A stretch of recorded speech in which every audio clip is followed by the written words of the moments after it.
Les Francs sont acculés et les dieux ne répondent plus. Et une promesse. La croix pour l'épée. En Gaule, à l'est du Rhin, Clovis, roi des Francs, se préparait pour, même s'il ne le sait pas encore, la bataille la plus importante de sa vie. Il allait s'opposer aux Alamans, un peuple germanique faisant partie des derniers ennemis à vaincre avant d'unifier la Gaule.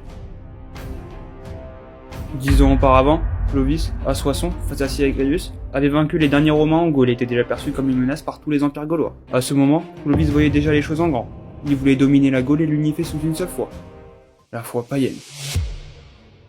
C'est avec cet objectif en tête qu'il commença cette bataille à Tolbiac, et il savait que cette victoire serait le premier domino qui fera tomber, tôt ou tard, la Gaule entre ses mains. Clovis avait une confiance totale en sa force et son armée, mais encore plus en ses dieux.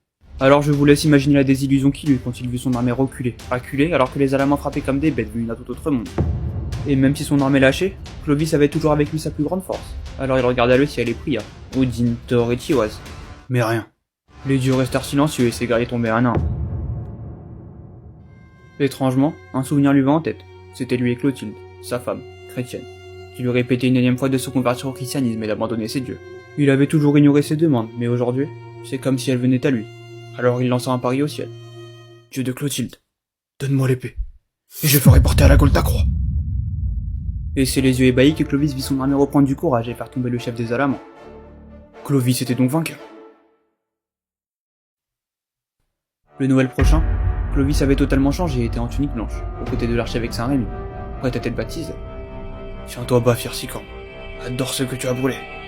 Et brûle ce que tu as adoré. Ce jour-là, plus de 3000 guerriers francs sont baptisés et plus tard, après d'autres conquêtes de Clovis, toute la Gaule se réunit sous un même nom. Valentia. Et une même foi. Le christianisme. Et cela, le pape ne l'oubliera pas. Et à Rome, il renommera la Gaule. La fille aînée de l'église.